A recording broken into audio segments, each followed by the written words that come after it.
I was born in Germany, but I prefer to speak English, and I was asked to speak English, so I'm going to stick with it.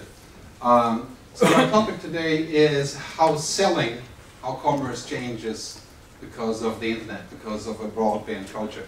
And it's funny, you know, I live in Basel, Switzerland.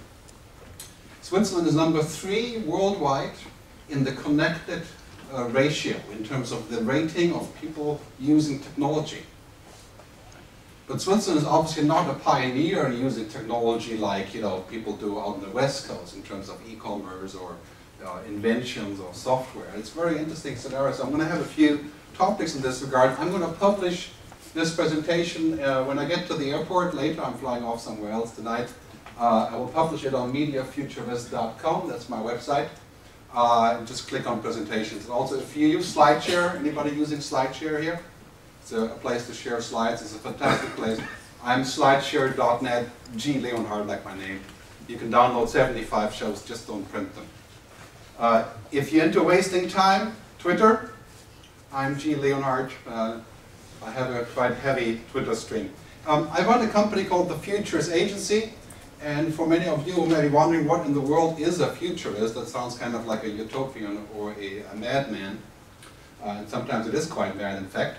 I develop ideas for my clients. I look at scenarios from the next 3 to 5 years, mostly media, technology, telecom, entertainment, marketing, communications, and then I build business models with my clients to help them sort of get into the future. Here's some of my clients.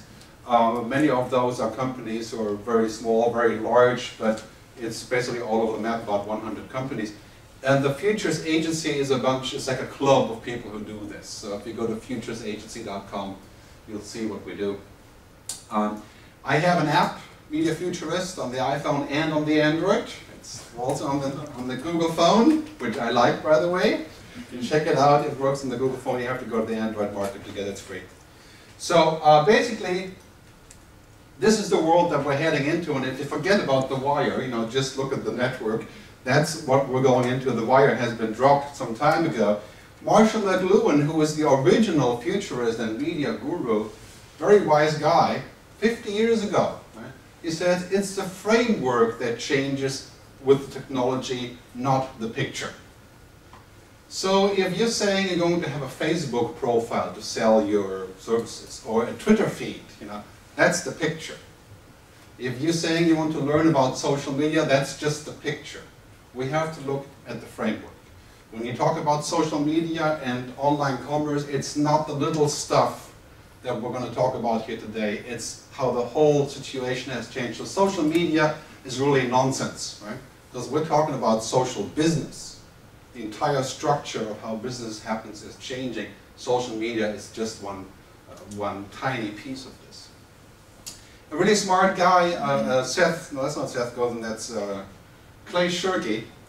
He says, this is not about technology, same thing, it's not a revolution when we adopt new tools, it's when we adopt new habits.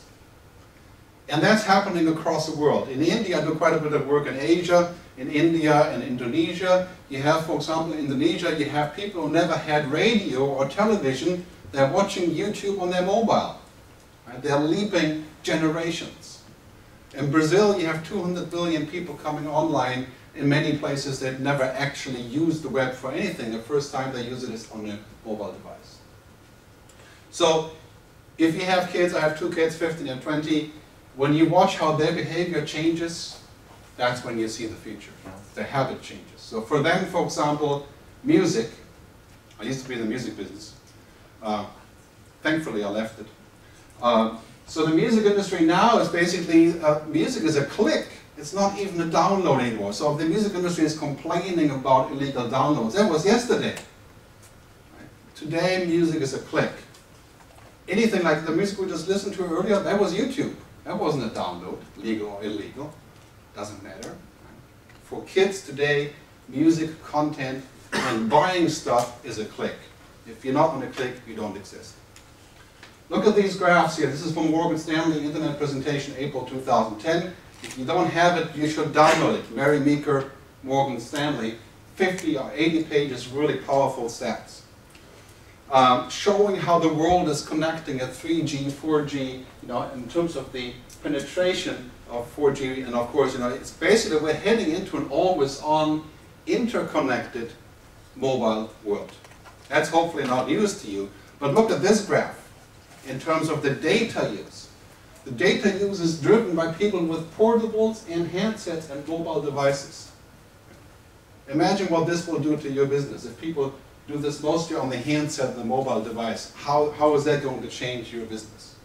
When somebody can pull up information about you when they stand in front of your store, or when they're at the airport looking at a car purchase or whatever it is, that's going to absolutely change everything.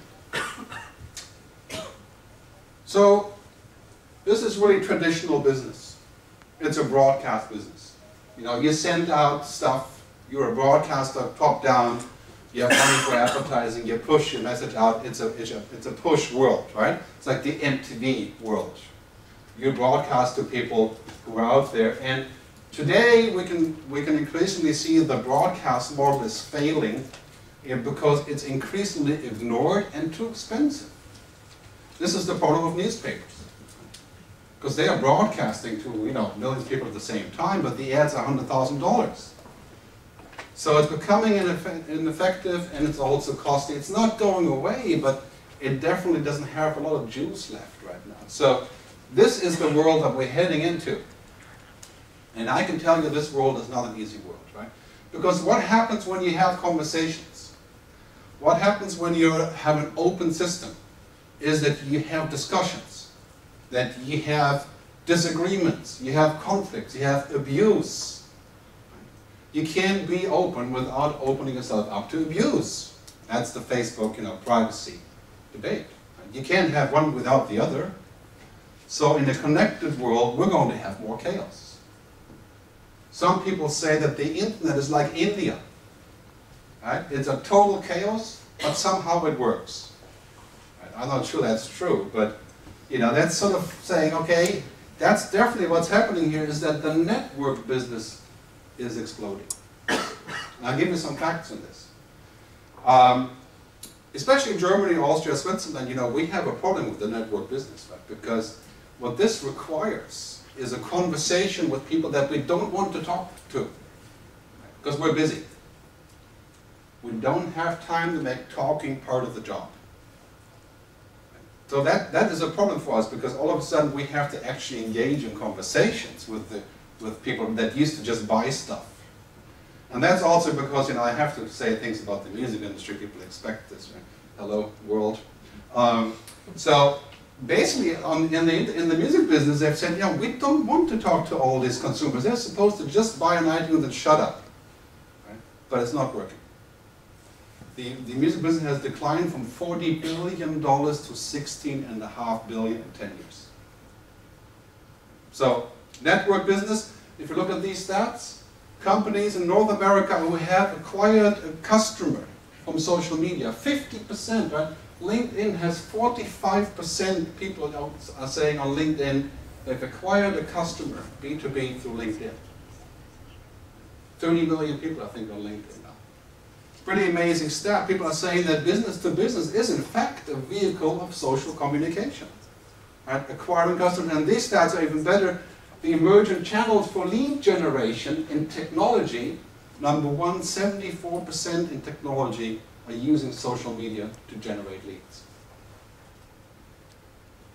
So really simply put, I think eMarketer lined it up in a report where they said, business people are social too. Right? So the whole distinction between what we do privately and what we do in business is kind of falling by the wayside. That's a very American trend, you could say. That's always been that way in America. Right? So the companies that have previously blocked Facebook or YouTube or so, right, they're kicking it on now because clearly you can do business there. So a very bad idea to maintain that policy. So today we have this, right? We have electricity. Every household has this built in. The future will be the next step, quite simply this. Let's see if we can. No. I have to plug in. Sorry, just 1 second here. I don't want you to not hear Nicholas Negroponte. who's a very smart guy. He's showing his presentation of the one laptop per child. Yeah, look. Prototype XO3 computer 2 years ahead of schedule. The tablet, of which you're seeing a rendering here, will eventually cost $75 US, according to OLPC's founder and chairman, Nicholas Negri. $75 for this box. And I think by the time we're there, it'll be $20.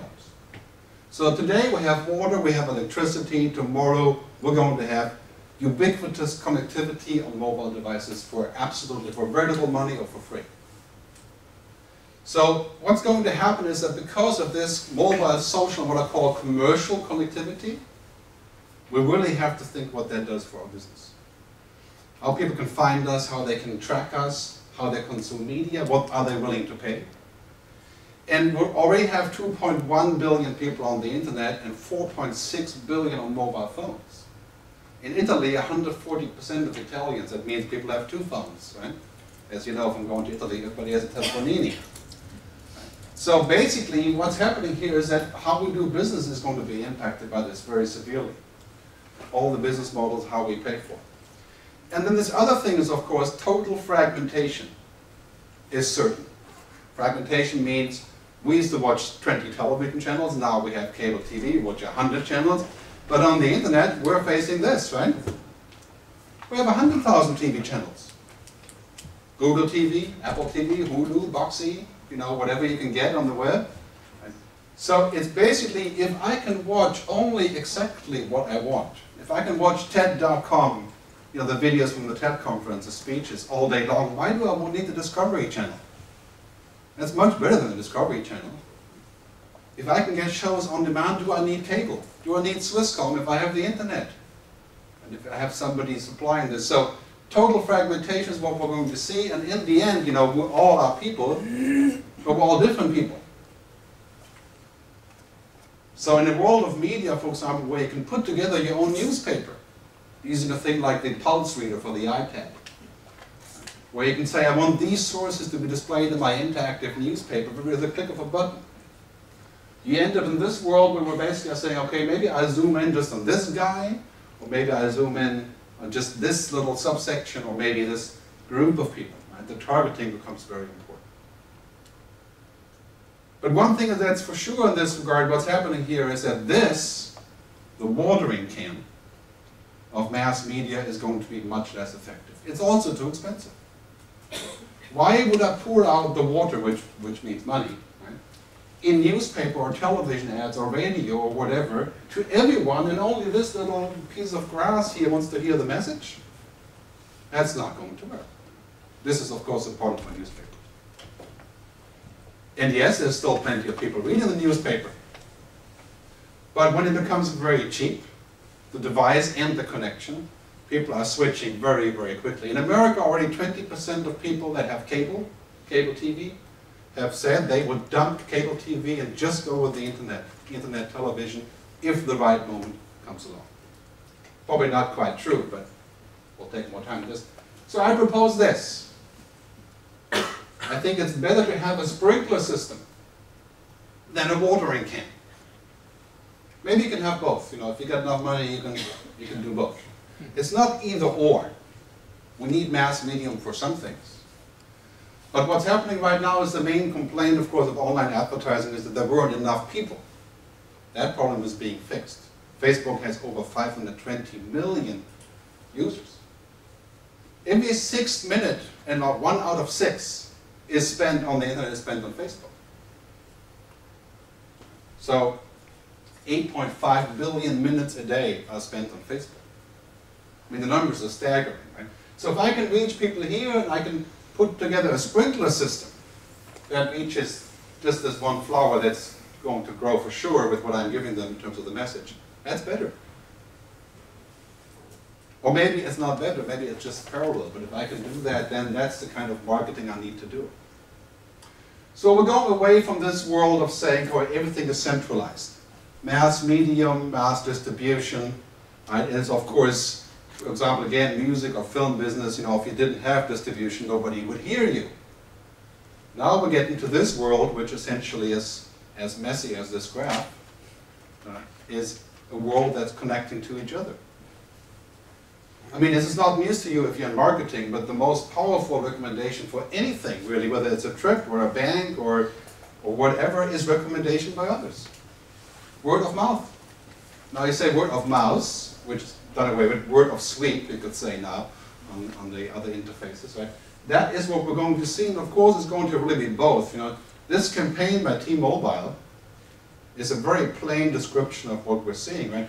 This was in Germany a very successful campaign, Lives for Sharing. I mean, this is like the antidote to what we hear from the film and record business. Life is not for sharing. You're not supposed to share any of this. But of course, that's true on the internet. That's what we want to do. We want to share with like-minded people. So the most powerful marketing you can think of is to find like-minded people and give them something. And have them go away with the message, right? Basically, we're switching from the network, which in America means, you know, CBS, NBC, BBC, and so on, to the network. And that change will happen in different countries at different speed, but for example, in developing countries, that's happening right now. Brazil, India, right? Switching to the network mode. And here's the problem. If you yourself aren't networked, then it's like the Pope talking about sex. You can't get in the water and not get wet. I mean, if you're going to talk about selling to people who are networked, you have to be networked. You have to connect to others, and you have to practice it. Right? You have to waste your time on the network. Right? That's just the way it goes. That's the learning process. So every company that I work with, the first thing I say to the CEO or somebody else who's interested, start a blog. Just to find out what it's like. What it's like to talk about what you want to talk about, how to get feedback, how to deal with the comments, how to deal with the spam, how to deal with all of the issues. Because it changes your perspective, right, when you're actually working in a networked environment. So as a next step, you know, now of course, the internet is not really anymore in these boxes. Computers are gone as the #1 interface to get on the web. It's all switching to mobile. The kids are all going to use mobile devices of all sorts, and basically it's total mobile empowerment. You're in a restaurant, you don't like the service, quick thing on TripAdvisor. Quick tweet saying, waitress is awful. I was on EasyJet three days ago in Malaga. It was the usual disaster when you try to get on board. I'm sure you know what I'm talking about with EasyJet. So I love EasyJet and Stelios, but to get on board of the EasyJet flight is a pain. So I tweeted. I made a photo and I tweeted. And I got a whole conversation going on the internet about how awful EasyJet is the boarding process. Right? After which they emailed me and said, oh, they really want to look at it and fix it and so on and so on. Right? And so, I don't know, let's see what comes out of it. So because I work a lot in the music business and various content industries, you know, this is a potentially painful development. Because really what we're talking about here is that because of these changes, you have to let go of certain elements of control. I mean, you don't get to enjoy the following or the friendship with a consumer or a business partner if you want to totally control them. That would be sort of like having the cake and eat. I mean, what's happening now in content is, and I would call it, you know, really selling 2.0, is that we're switching just the same way, so it's now all about attention and trust, and it's about mindshare. It's actually not even about the product. The product is already assumed that it's better. So for example, Hyundai 2 years ago, or 2009 in America, Hyundai, the car company, they made a commercial saying, okay, because everybody's doing bad, if you lose your job, you can give the car back, and we'll give you all the money back that you paid so far, if you lose your job. And they published a campaign, and within a very short time, the sales for 2009 were up 16% in America, while everybody else was down 35%. And the key question is their car any better? Well, the answer is, nobody knows, nobody cares. It was a trust exercise. You tell people that you understand and you're willing to make an exception, to do something. Right? Trust and mindshare. So here's our own national airline, Swiss. I don't know who cooked up this idea, but it's a great idea.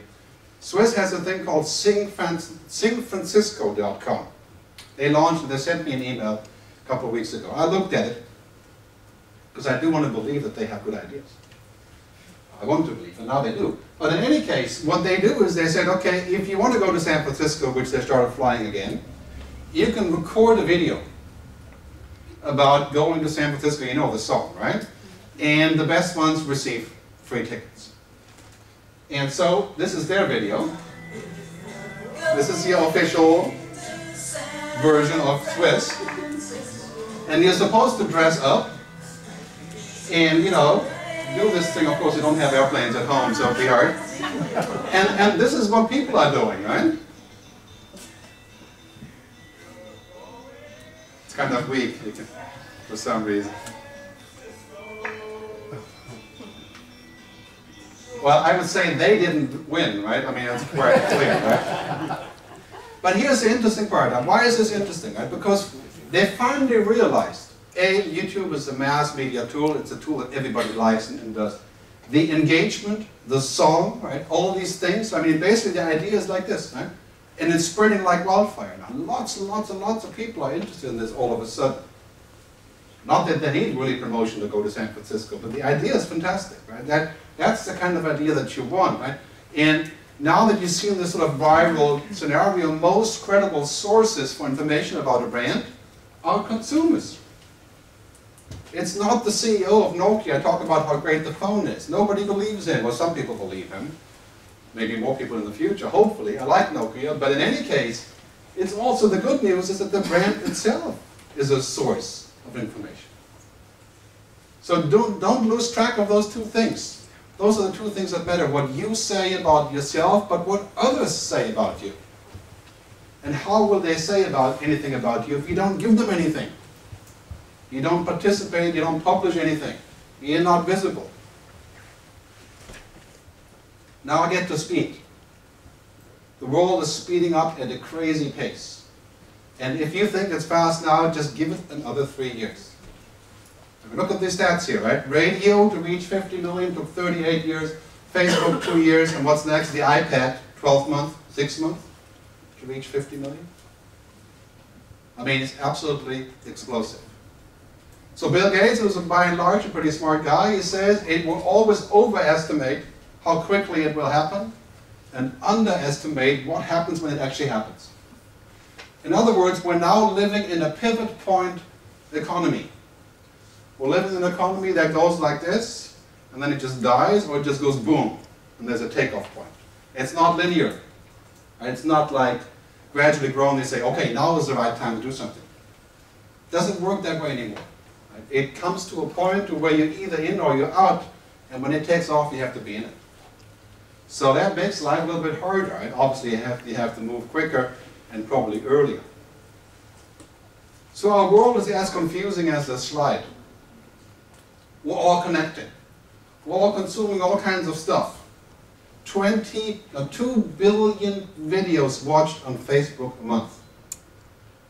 As far as I'm concerned, apart from YouTube, that makes Facebook the biggest broadcaster in the world. Much bigger than Swiss or German television or the BBC, with the audience and the people. It's absolutely mind-blowing. So connectivity, mobile and social, is changing the very definition of selling, paying, and of course value. And that's the painful part. Like, people are now interested in open scenarios. They want to have transparency. They're afraid of getting ripped off. And they want to be able to track you and see who you are before they come to you. So whatever you are selling now, whatever business you are in, you're in the audience business. You're a rock band. Your business is playing in front of the audience. Of course, I understand this part very well. But, you know, that's the bottom line. Your audience wants to see you dance. Your audience wants to see what you look like, what you're thinking, how smart you are, what you've published, whether you can be trusted, whether you are connected, or whether you just want their money. So that's a very important point, is now all of a sudden leaders and companies are becoming connectors, not just directors. So you see in America, 40% of Americans are on Facebook, American CEOs are on Facebook. You can Twitter the chief editor of the Wall Street Journal, and he'll look at it because they want to be connected, and they have a benefit from making the connection. So if you're running a business and you're just directing, you're missing out, because that process is a process that's going to be extremely powerful, much more powerful than being a director. If you just want to be a director, you have to be Steve Jobs. You have to be brilliant. You have to be a benevolent dictator. You have to just be the greatest, period, right? If you want to just run everything. And it's possible, as Apple's success has proven. But it's rare. If you want to be like just a director, I think it's 1 out of 100,000 cases where it works. So now it's better, I think, to connect with people, to have an open system. Kodak has this guy, Jeffrey Hayslett, who's the chief marketing officer of Kodak. You may remember Kodak. Kodak sold $2.1 billion of films before the internet. Then digital films came up and Kodak said, this is all bullshit. We don't want digital photos, they don't work. It's bad. Their sales went from 2 billion to what, I think 200 million. They were dead. So they decided to turn it around and do what people really want, which was digital photos. Right? And they hired this guy who was tweeting and twittering and blogging and speaking about Kodak, who single-handedly with his team created a whole wave of support of Kodak. Check out his Twitter feed. So this brings me to the issue of distributed commerce and what people call social commerce. This is sort of a misnomer in itself, obviously. I mean, every social contact can result in some commerce, right? But now we have this really interesting fact where Coke, for example, has 2.5 million followers on Facebook. Right? They're creating commerce through a platform of conversation. Do they actually sell Coke? They, of course not, but they sell the brand. Facebook now, 4 weeks ago, became the box office for Toy Story 3. You could buy tickets from Disney, or Pixar I think it is, right? You could buy it on Facebook. You're going to see this become the default, right? Basically the selling and the commercial part as part of your social network. And that's a Twitter stat that I don't have to comment about. Forrester Research has a great slide I found on the internet, which they told me in the bottom line don't use ever. But in any case, I'm going to use it here because it's a good report. You should buy it for only $5,000. But the era of social commerce, that's really what we're looking at. We're entering in the area back from the social context, the social economy, the social functionalities, now to the era of social commerce, where we are connecting and trusting what other people are recommending from us. If you're not part of the social environment of the exchange of information, then you're missing out on this part. Anybody know how many Elvis impersonators in the world exist? 36,000 people are impersonating Elvis. I tried it myself when I was a musician. I wasn't, that's not me, but I don't look much like Elvis. But what's happening on the web is that connecting to people like myself, that's the power of the web. Right? All of a sudden we can find people who have the same interests, who may buy the same stuff, live in the same place, have the same concerns. So on the web, all of a sudden this is becoming a very, very powerful thing, what Seth Godin calls the tribes. And if he wrote a book called Tribes, I think that's what it's called. So if you want to do business with a tribe, you have to be inside of the tribe.